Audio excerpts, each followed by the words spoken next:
Rangers come away with 1 point in their home opener against the Dallas Stars.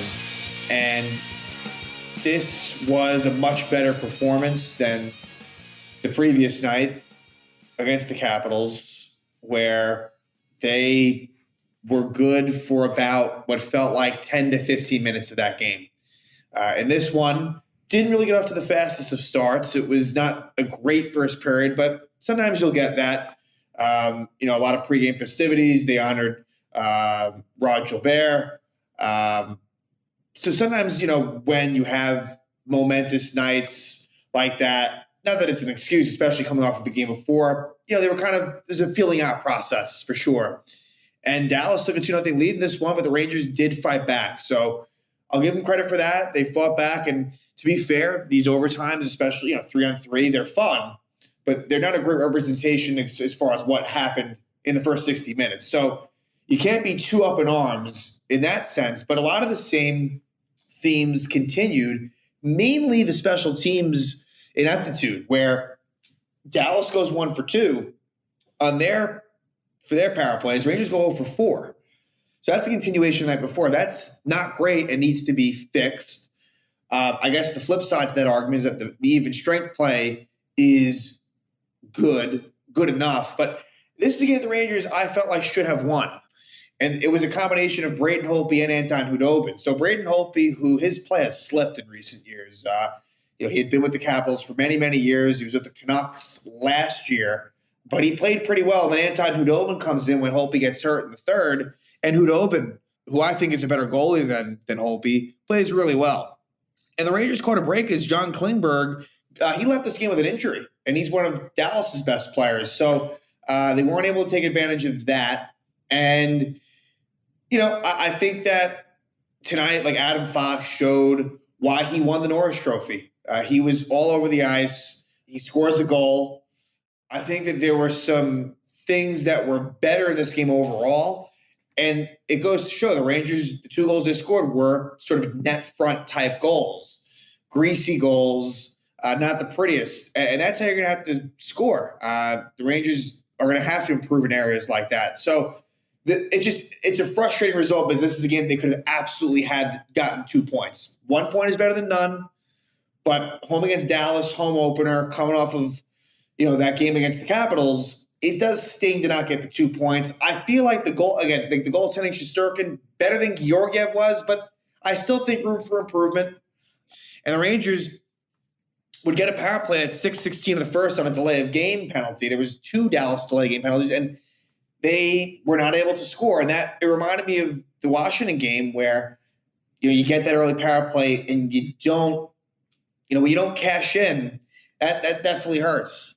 Then Ryan Strome would take a slashing penalty at 12:35. Look, you could argue whether it was a weak call or not. I don't like when you're going to be taking it's a bit of a lazy penalty, and Strome has done that. Offensive zone, lazy stick infractions. But the Rangers would kill that one off. But late in the first, this was a combination, and I should say, this reminds me, Lundqvist was in for Tenorti as expected. Of course, Shesterkin was in for Georgiev. And then Julian Gauthier was in, but for Sammy Blais. And the reason for that is Sammy Blais is dealing with an injury. Sounds like it's just day-to-day. But Gauthier in, but for Sammy Blais. So the third defensive pair was Patrick Nemeth and Nils Lundqvist, and they would be responsible fully for the first goal by the Dallas Stars. And interestingly enough, the first goal by Dallas would be the first goal of Jacob Peterson's career in his first NHL game. So back-to-back nights, LaPierre for the Caps, Peterson for the Stars. First game, first goal. Not what you want from a Ranger standpoint. And it was a play where Nemeth couldn't keep it in at the blue line. But not only does he mess that up, then he puts Lundqvist in a tough spot. But then from there, Lundqvist was on his offside. He should have went for the puck. He stayed back. And it kind of becomes a little 2-on-1. And Peterson with a backhand goal. So I'm going to put the blame on both Nemeth and Lundqvist there. Not great. I haven't loved what I've seen from Nemeth in the first couple of games. Obviously, this was Lundqvist's first NHL game, but not fantastic.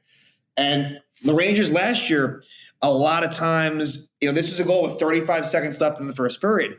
The Rangers did that a lot last year where they'd give up goals late. And even in the third period, the Rangers just hung on and were able to, have this game go to overtime. They almost fucked that up too, pretty badly, when there was no reason. Dallas was just trying to get to overtime. Like, they weren't even trying to really score. The Rangers almost gave it to them. So the Rangers need to clean up that end of period shit.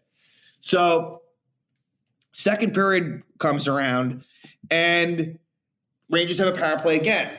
Delay of game penalty on the Stars at 2:28, and they don't score. Then at 5 minutes, it is a boarding penalty by Ryan Reeves. And again, Reeves probably has a bit of a target on his back, just knowing who he is, but it's a penalty. They call it, and that's where if you're Reeves, you don't want to cross that line. And I feel like the Rangers the first couple of games have been taking penalties that some are acceptable. I guess I have less of a problem with Reeves' penalty than, let's say, Strome's, but still, it's not what you want. And what ends up happening is, towards the end of the power play, Barclay Goodrow loses a faceoff. And Goodrow, I haven't loved his game the first. Again, it's only 2 games. You can't go crazy. And Goodrow actually, we'll talk about Goodrow a little bit here coming up, but he loses a faceoff, and the puck ends up in the back of the Rangers' net as Radek Fox is just planted right in front of the crease.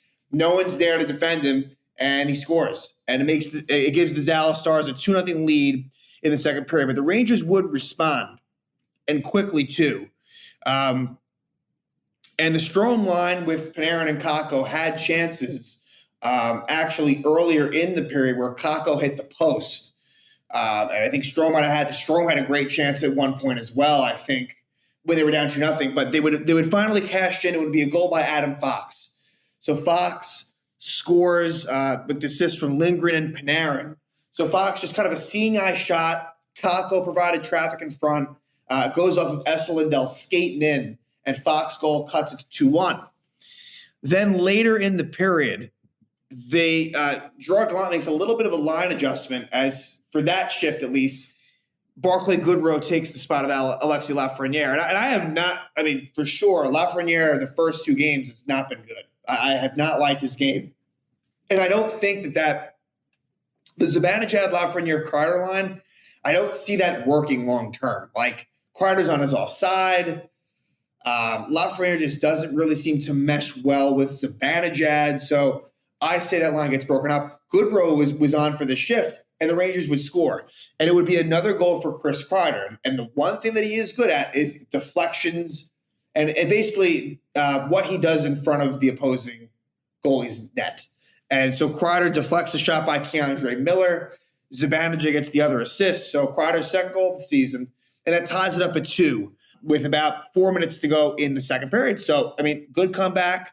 And then the Rangers would even get a power play towards the end of the second, but they would score. And this is where, again, the power play needs to come through.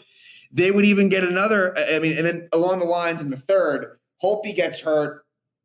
Hudobin comes in. 13-22, penalty on Joe Pavelski. Fox draws the penalty. But the Rangers got a lot of chances here. This is where they needed to win the game. This is where you needed to take a 3-2 lead. They were not able to score. The power play needs to be better. I think it will be, but it needs to be. And the penalty kill as well. It cost them in this one. And so eventually we get to overtime. So the Rangers secure a point at this point. What I didn't like in terms of how it started out was the Rangers started out with Zibanejad, Kreider, and Fox. Now, the way it had been the last 2 seasons on 3-on-3 was Zibanejad and Panarin. They went with Kreider. I don't like Kreider on 3-on-3. Yes, he has speed, but he's not the guy. He's not skilled. You want some talent. You want some patience. You don't want a jitterbug type of player. You want someone that is going to be smooth, that is going to, have good puck possession. Kreider, he did turn the puck over. Luckily, it didn't cost the Rangers. But who did actually turn the puck over, ironically, within me saying this, would be Artemi Panarin. So Panarin turns the puck over at the Dallas blue line, and this leads to a situation where Miro Heiskanen is moving in, And Jacob Trouba, I understand what he was trying to do, but Trouba should have absolutely tried to catch up to Heiskanen. I think he was worried about a potential 2-on-1, but Trouba, I think he was trying to time it right and poke check the puck away from Heiskanen. He doesn't, and Heiskanen scores. So Panarin with a really bad turnover, you can't do that there.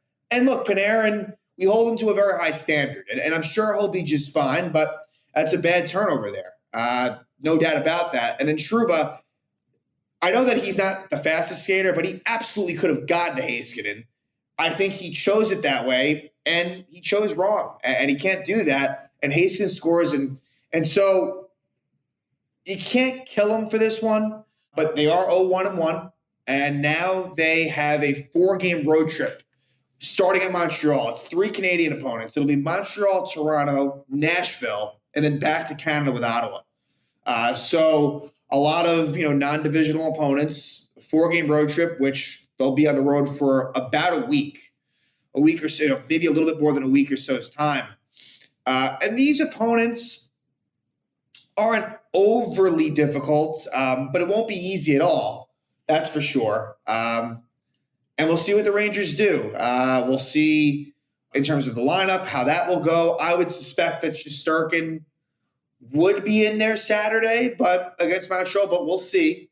Certainly, you never know. Obviously, as we saw Georgiev start opening night. And then I would expect Lundqvist to stay in there over Tenori, and then we'll see what Sammy Blaze's injury status is. But this was a step in the right direction. Hopefully the Rangers can get their first win